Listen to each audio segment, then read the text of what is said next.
So welcome back to our next session, which is about coming to the senses. So for us here, it's been a couple of weeks during people's holidays and stuff while since the last time.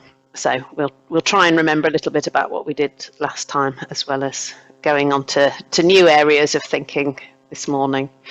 So we've just been listening to a meditation called Sounds and Thoughts, and it's from the Finding Peace in a Frantic World free meditations that you can get on SoundCloud. So if you want to stop and have a listen to that now before joining us, then go for it. Otherwise, we'll be talking a little bit about what was in the meditation and our experiences of it and our findings.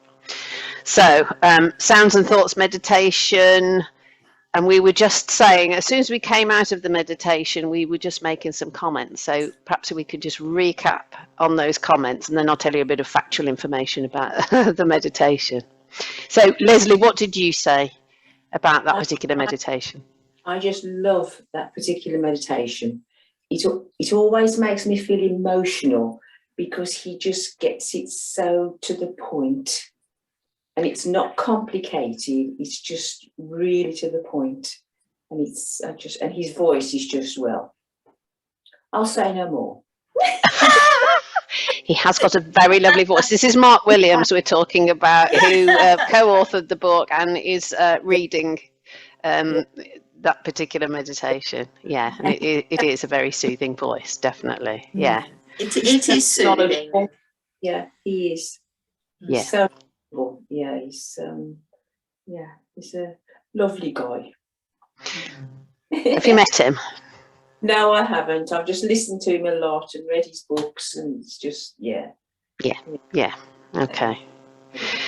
So just a little explanation in case you haven't been listening to the meditation. Then in Sounds and Thoughts, it starts off by us listening to sounds in the background. So when I've led this in sessions before, some people can find it a little bit tricky, especially if they're in a fairly quiet environment to do.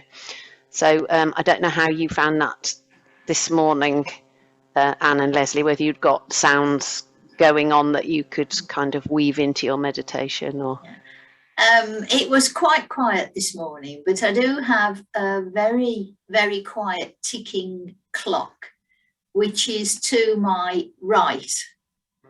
And I could hear some movement in the house next door, but very, very slight. And then I began to focus on the ticking of the clock. And initially, I couldn't hear it because it ticks, but it's not very loud at all. So I found myself really focused on that, really trying to pick up those gentle ticks with both ears, although one ear's closer than the other. And I managed it. I did manage it, but it took quite a bit of effort, I have to say. And sometimes these meditations, I think they can be relaxing, but sometimes you do have to be quite proactive sitting there. You do have to put some effort into making the most of what you are trying to do. And I sat there, I was focusing on out in the garden, which is in front of me. Nothing there. I couldn't hear any birds. I couldn't hear anything from there. And so I thought, well, the one noise that is going to be in this room is the ticking clock. So I just used that. And that one sound actually was very, very satisfying when I logged into it, to use a very general expression. But it was good. Did you have anything to listen to, Leslie? No, when I've got the door closed in this room and the window, it is virtually silent. I can't hear anything. So I sort of listen to my breath. Right. Onto the sound of my breath, because there was no other sound here. So. Yeah. Good idea, because the breath is always there making it sound, even though, of course, we don't generally notice it unless we're panting, do we? No. Yeah, and often we don't notice very subtle sounds like clock ticking because our brain tunes them out, doesn't it? We get so used to it. I was noticing that because I'm sat at a computer, that just makes a bit of noise. There's a bit of whirring going on, just a little bit of computery noise that, again, you don't ever pay any attention to, but there's normally something going on. But if you're the sort of person who finds it a bit difficult to do the subtle, then one of my suggestions would be to, for this meditation, plan ahead and maybe bring in a clock with you, or just something that does. If you think it's going to be too difficult. If I haven't got anything specific to listen to, then that can work. So in the meditation, it talks about how we listen to sounds, and then we go from just purely listening to making up judgments and stories about the sounds, and how our thought processes get involved. And this is kind of leading into the sort of thing that we'll be talking about the mind getting involved with our direct experiences. So it's quite a useful lead into that.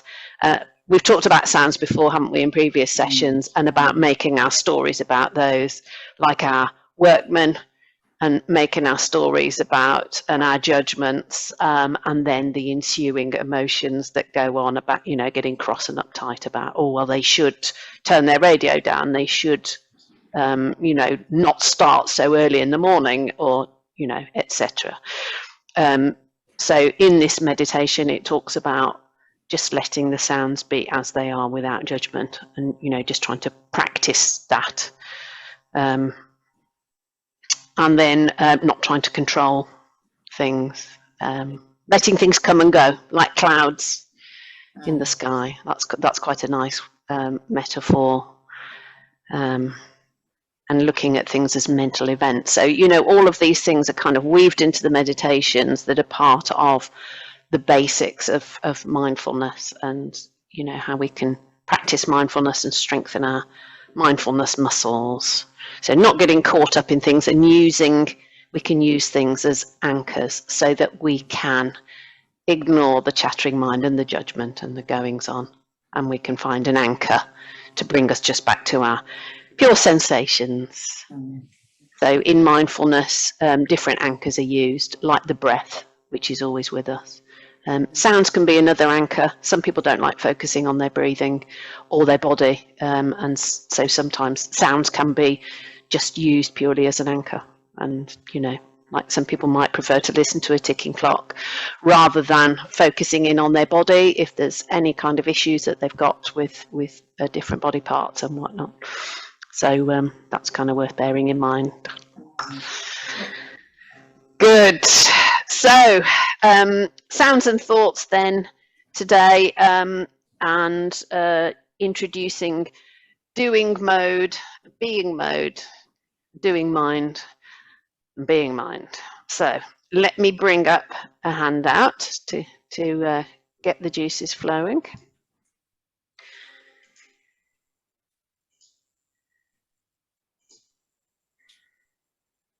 There we go. So can you see that? Yes, yes. Screen. Yeah. Thank you. Lovely. And there we go. Got Anne as well now. So doing mode and being mode, as a way of introducing this, sometimes people say, are you a human being or a human doing? And that's kind of, it's one to make us think.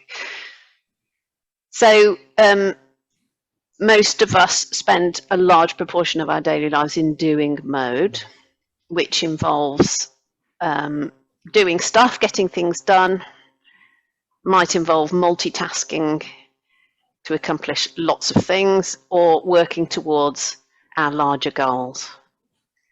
And I remember in the first session that we did on this, we were talking about multitasking and reaching larger goals. And I remember, Anne, at the time, you were working on the goal of doing some decorating in your spare bedroom. Oh, yes. Yes, these are the sort of things, you're quite right, that the weeks are punctuated with must get this done, must get that done, must get the other done. And you've got these lists of activities. And that seems to be the usual way in which certainly I work. And suddenly to be able to think, well, now I'm going to switch off. I'm not going to think about what I'm going to do. I'm not thinking about my to-do list or anything like that. And that has been because I've almost felt guilty when I've done that. I've got to be busy. I've got to be doing something. And this almost gives you permission when you're doing your meditation. You are doing something. You are actually, but it's not a process that drags you. You are sitting and you're relaxing and thinking gently, listening, and all those senses that you just bypass most of the time. And I do this more, and I find it's very effective, and I'm sure I'm benefiting from it. Fabulous. Yeah, I agree with that totally. Yeah, it does help you to slow down and give yourself time from all those got to do things. Yeah. Right. Like, yes. Start recharging your batteries, saying, stop now, me time. Yeah. Then you can tackle something afresh. Yeah. Taking time out of working towards our larger goal of decorating our spare bedroom ready for our guests in a couple of weeks' time. Because when we're on projects like that, like you say, it can be quite difficult to give ourselves permission to do anything other than working on that project. Yeah. So, being able to take time out, brilliant. So doing mode, it's not happy with the way things are. So it strives to improve them. So your spare bedroom, I dare to suggest that maybe it was actually all right the way it was, but you were trying to improve it for your guests. I was. And I have to say my guests certainly approved of what I'd done. So I felt worthwhile. I felt it was all worthwhile. But I'm not doing any more for quite a long time now. Good. So doing mode, again, we've said this a lot of times, but doing mode, there's times for doing mode, isn't there? And getting your spare bedroom done, great, and your guests love it. But it's a case of getting the balance, isn't it? If you were just on that and you couldn't do anything else, and you were up all night doing it because you were just so into that project, then that would start to interfere with your life a bit more, and maybe the balance would be not as good as it should be. So doing mode, being mode, on the other hand, is what we've just been talking about, of being in the moment, of non-doing. So on purposely stepping out of doing, being, trying to fix things, trying to improve things, working on our larger goals, just stepping out and taking time in non-doing. And in that mode, then directly experiencing the present moment and accepting imperfections without judgment and without trying to change anything. So any comments on, in being mode, accepting imperfections, not trying to change anything? What kind of springs to mind when we say that? Well, certainly, one thing that I can accept as an imperfection is this room that I'm sitting in. It's also my work room, and you can't see what is on the floor around me. So I have, and I will tell you what I'm having to absorb quite happily. I have bags of books which need wrapping for a task that I do. I have a pile of books to my right, piled on a chair. And I have on the table, I have sellotape, scissors, string, and rolls of paper. And I'm just accepting them. But the thing that helps me accept them is the fact that you can't see them. It does bother me. It does bother me, but I have to come and tidy. And at the moment, you tend to think, well, they're all right. They're not hurting anybody. And I shall be using them. I'll be using them later. So they're all right where they are. I will accept this untidiness for a period of time. That springs to mind because I'm sitting in it. Lovely. I think that's a great example. Yeah. Yes. Yeah. Yeah. And I'm sure we can all resonate with that. I mean, if I look around here, I can see, you know, places that could probably do with a bit of dusting and stuff. But yes.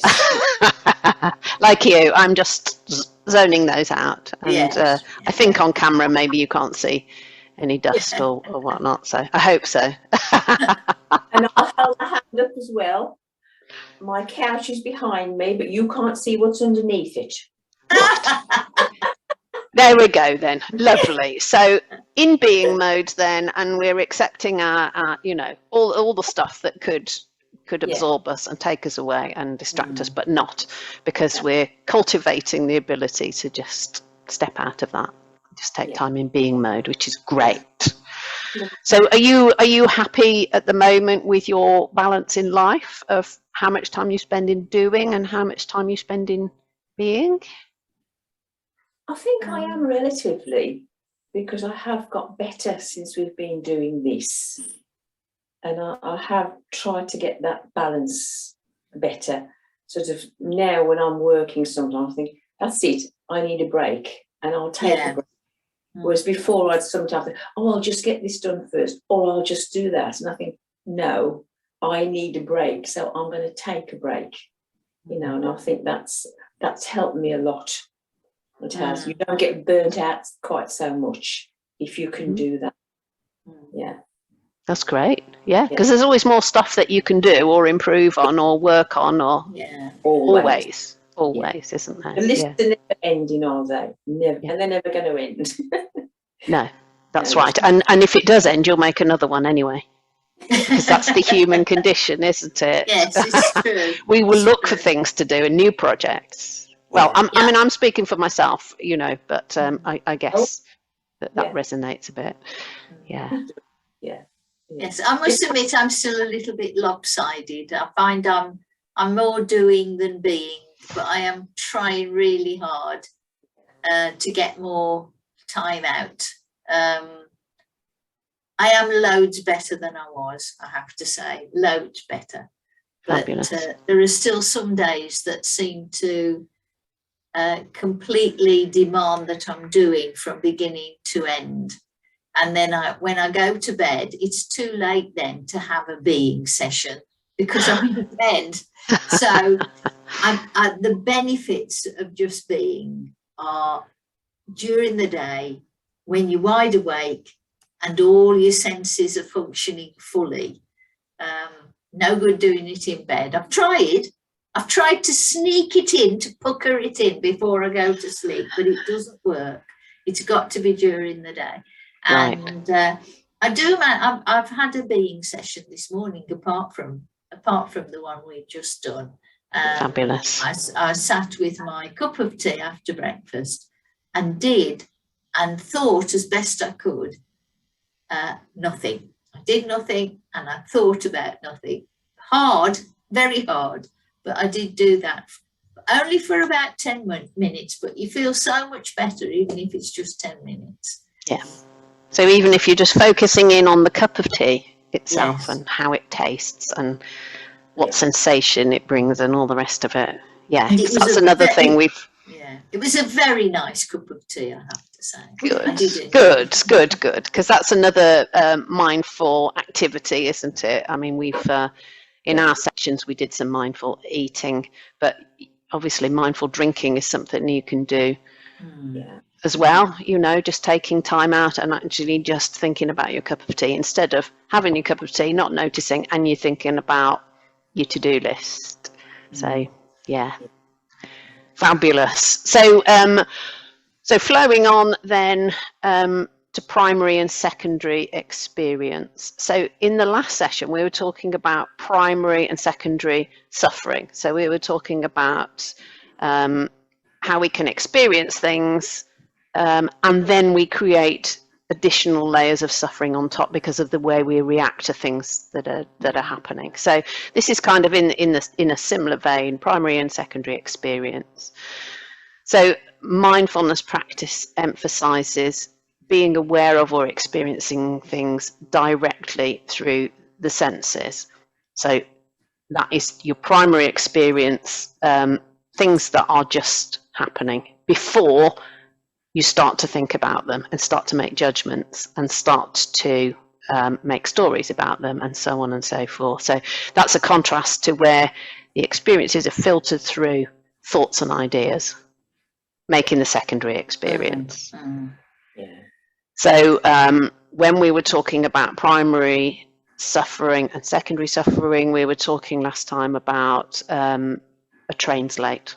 And that's the primary experience. Not a lot we can do about it, but then our secondary experience is how we react to that, and we can cause secondary suffering by then getting uptight, ranting, raving, getting wound up, etc., worrying.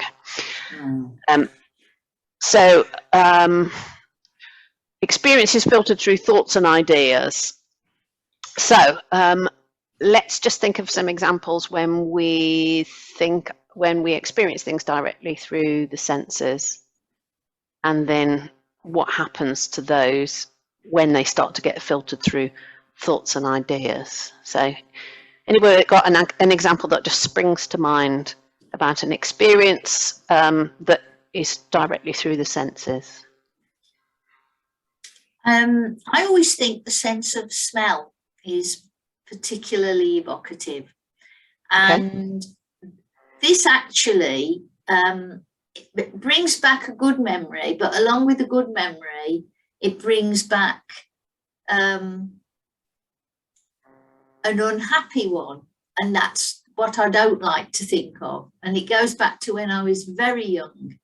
I didn't enjoy school as a little one at all. I wanted to be with my mum, and I didn't enjoy going to school.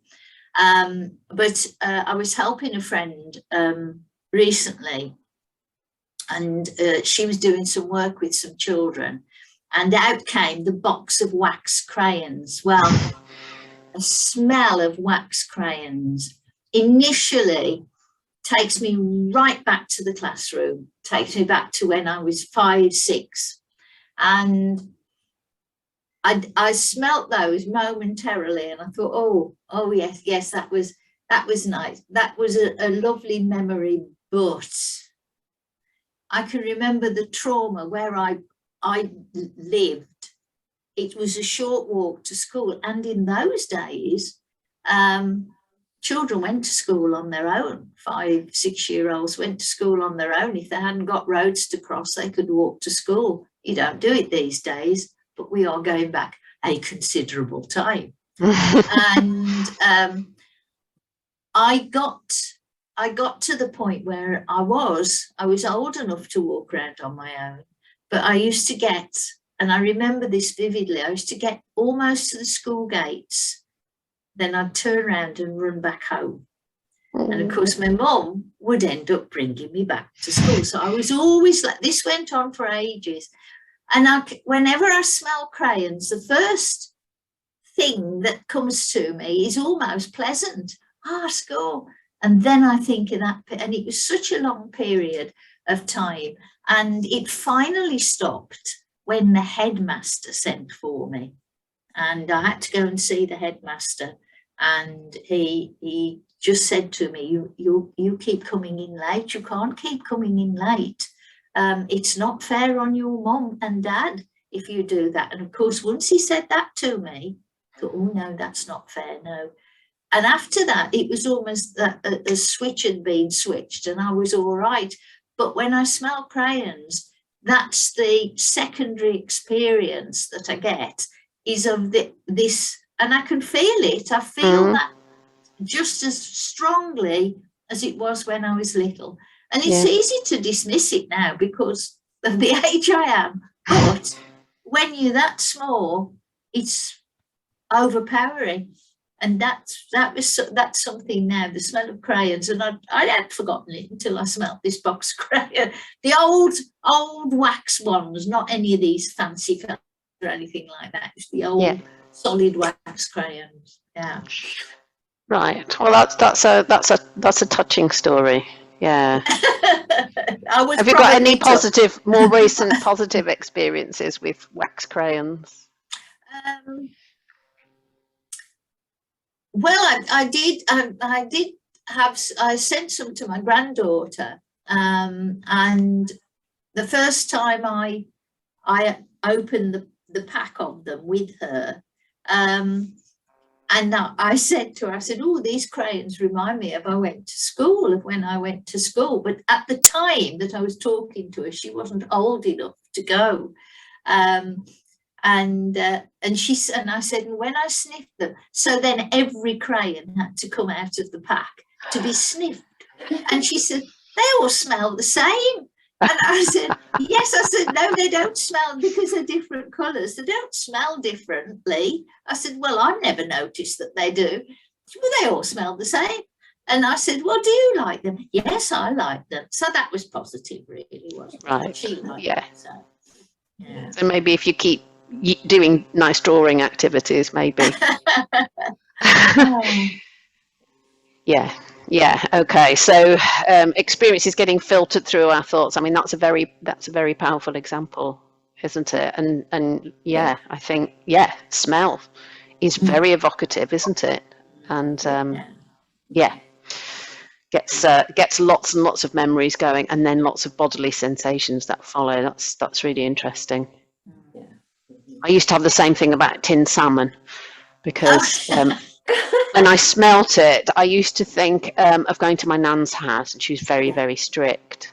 So I hated the smell of salmon because I used to get told off a lot, because I was a bit of a precocious child, and she didn't really take to me because she thought that I should know my place a bit better. So I've got all of these sensations of being at my nan's house. But I absolutely love tinned salmon. I mean, I love the taste of it. So I'm developing those associations as well.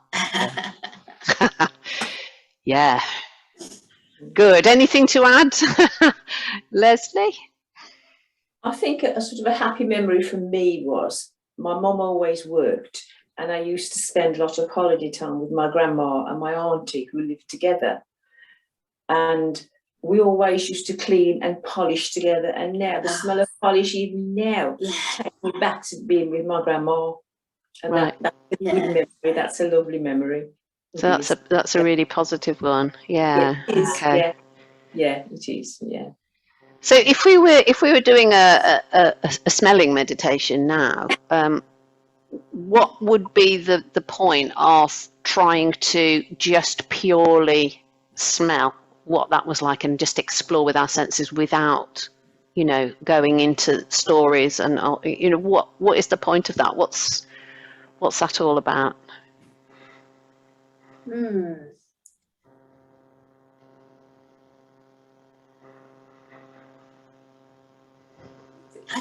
It's tricky not to sort of associate it with memories, isn't it? It's difficult, isn't it? Unless you're smelling things that are new.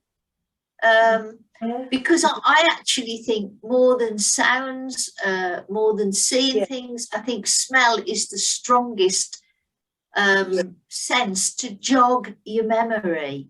And I would think now, if you were you would need to smell things that were reasonably new to you, or perhaps have come from recent years. And I don't know, I mean, nearly everything immediately sparks some thought, doesn't it? It works almost immediately, the smell, because you say, "Oh, that smells. I don't like the smell of that." Yes. Or equally, this is really tasty, or that, and it does evoke Judgments or another sensation. Yeah. Yes, it's interesting. Another sense with smells is some you can smell and immediately feel relaxed.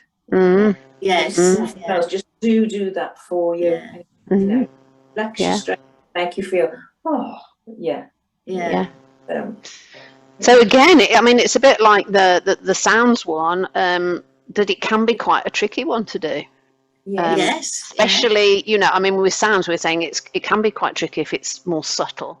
But also with sounds, we do tend to make judgments straight away, don't we? That's an annoying sound, or that's a pleasant sound, or that sound's making me think of something else, or whatever. So this is the human mind, isn't it? And with smells, like you say, they can have an immediate kind of association with all sorts of stories and judgments. So I guess the idea of trying to practice just experiencing things through the direct senses, it's just like building up a muscle, a mindfulness muscle of being able to detach. So that in a situation maybe where you were smelling something that triggered something unpleasant, maybe the ability to detach gradually will mean that actually you can decide, well, am I going to be triggered or not by that? And actually I can just revisit that, and I can go down different pathways, maybe. Yes. All a bit deep, isn't it? Yeah. Good stuff, though. Good stuff. It does make you think. In the past sort of 10, 12 years, the perfume candles have come in, haven't they? So you can sit there and surround yourself with certain perfumes, and they're not particularly attached to anything. I will often light a candle and that's very pleasant, and I'll have another one of those. I'll buy another one of those when this one's gone. And there's nothing to link it to anything else. It's just a pleasant aroma, and it surrounds you, and that's really it. And we do tend to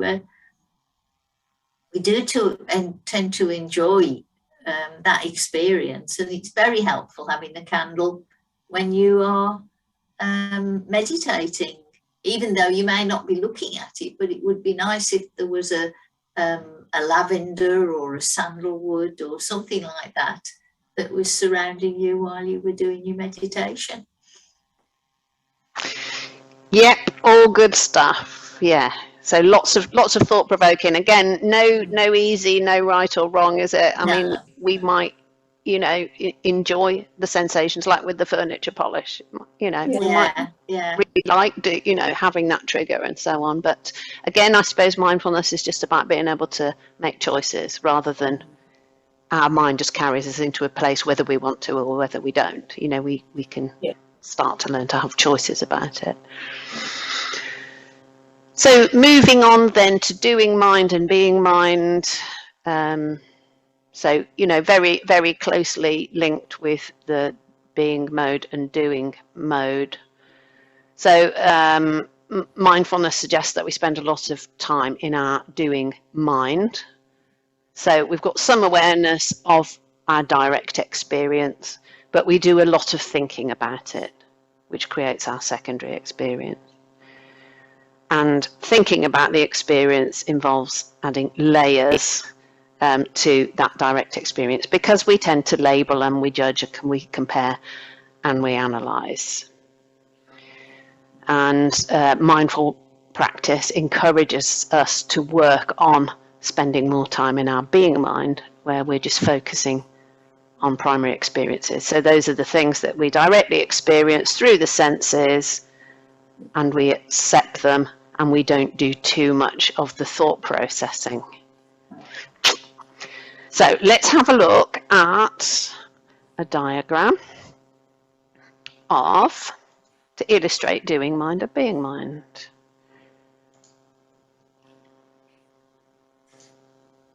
There you go. So does this, is that viewable on the screen? Yes. Yes. Yeah. So Mark Williams, again, he of the lovely voice. So a little diagram for people who like sort of visual ways of exploring concepts. Doesn't work for everybody, but so we've got the doing or conceptual mode of mind, where we label or we elaborate or we analyze, we judge, we're making goals, comparing, remembering, self-reflecting. So the doing mind. Versus the being mind, which is about direct sensing. So we've got all of the various senses, seeing, hearing, tasting, smelling, visceral sensations, like, just the sensations, how does it feel in the body? And then we've got sensations from the muscles and proprioceptive sensing, which is about how our mind understanding how the body's moving, how things are feeling in the body, in the bones, in the muscles, in the ligaments, and so on. So all of that being mind, just doing direct sensing versus the doing. Yeah. So what are the benefits then of being mind versus doing mind, do you think? I think the being mind is far less busy. Yes. The doing mind does an awful lot. It does, doesn't it? Yes. Yeah. And sometimes when it's got a lot to do, it doesn't do everything very well. Some things get pushed to one side and they don't get done properly. She says, speaking from experience. And but the being mind, like you say, Leslie, is very much more. I think it's still there are things going on, but basically it's waiting for the sensations to flow in, rather than putting all the ideas out, if you see what I mean. Yeah. And I know when I'm having a doing day, things get forgotten, things get pushed to one side. Oh, I should have done so and so, so and so. So it's not good. It's not good. And that's what I can see. So there is something very, very important about taking that time just to be. Yeah. And I think the being mind more recognises who we are as a person. Who we actually are, rather than the doing mind. That's more of who we think we should be and what we should do. But I think the being mind, or who we actually are, it's there's a big difference. Yeah. Yeah. So the doing mind. Our thoughts. Yeah, we're not our thoughts. Thoughts are just thoughts. Yes. We don't have to believe them even. We can choose whether we do or not. Yeah. But that's not who we are. They're just thoughts. Yeah. Or mental events, like they said in the meditation. Our thoughts are mental events. They happen, but we don't have to go along with them. Yeah. And like clouds in the sky, they're there, but actually they're constantly drifting. And if we just step back from them, then they drift off of their own accord. Yeah. So I guess what jumps out for me with doing mind is that it can just be really stressful as well. Yes. We are labeling, comparing, remembering, reflecting. As you say, we can be setting ourselves goals, thinking, well, why haven't I done enough? Oh, if I just push myself a little bit harder, then I can do stuff. And all of that is very stress provoking, or it can be. Yes. Yeah. Whereas when you're just thinking, well, how does this feel? Focusing on my breathing, how does that feel? Then it naturally can help us to be in a much less stressed place of just being, rather than driving ourselves mad with our thoughts and our plans and our plots and our judgments. And and it gives time to make choices. Yes. Yeah, it does. Yeah. So good. All food for thought. Yep. So just going back, what else have we got on our handout? Just having a look down that. So in this previous session then, we just looked at one way that we can try to cultivate a more being mode and mind, is to try to slow down a bit. Because we meant it crops up time and time again. We say we're racing around. We've got so much on our to-do list that we don't take time to stop or to be or to think, because we're racing. We're racing. And society very much encourages that kind of pace and can make us feel guilty if we do take time out. As you know, we've said that, haven't we, a number of times. But doing everything at a fast pace and rushing from one task to the next can have quite a detrimental effect on the body and the mind.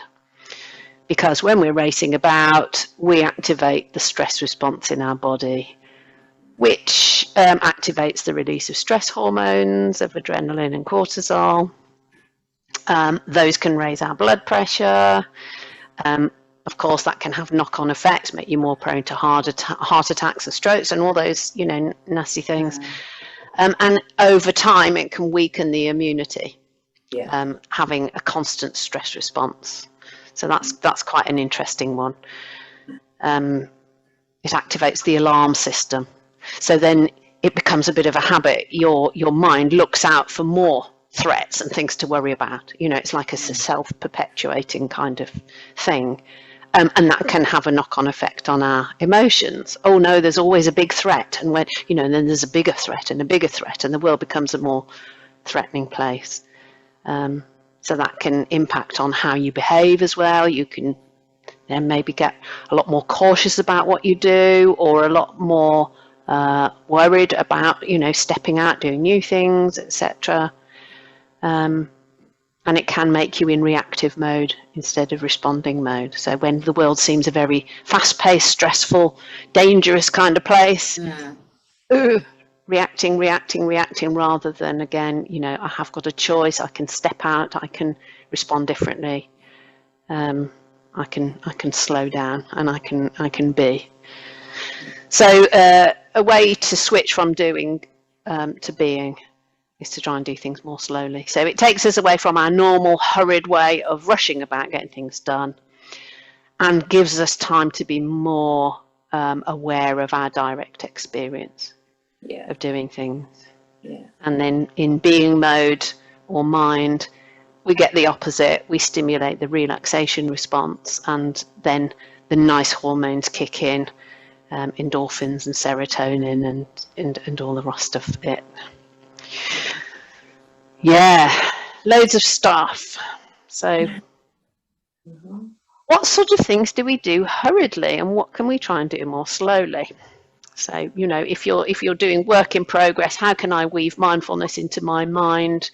Then it could be a simple practice over the next week, to try and catch yourself doing things really hurriedly, as you always do, and slowing down, and therefore actually being able to take a little bit more of a step back, a little bit more notice of your actual primary experiences of whatever you're doing. So do any things come to mind then? Well, for me, I've been aware, just something very simple, is that whenever you wash your hands, I do take time to use my hand cream and give my hands a little massage, give myself, it's just a few minutes, but it's that time that nurtures me and redresses the negative balance, because it's a self-caring thing. Very tiny, but it's just a small thing that I find really helps. It does. It slows me down. So That's lovely. Yeah. Very tiny, but I find it helps. But so many times a day we wash our hands. I mean, particularly during COVID, we were washing them all the time, weren't we? Yes, so, yeah. And that's quite good actually, Leslie, because I have by my soap, downstairs and upstairs, I have hand cream. Yeah. But the number of times I use it is almost negligible, because I haven't got time to put my hand cream on. But you know, that's right. Yes, what you're doing is right. And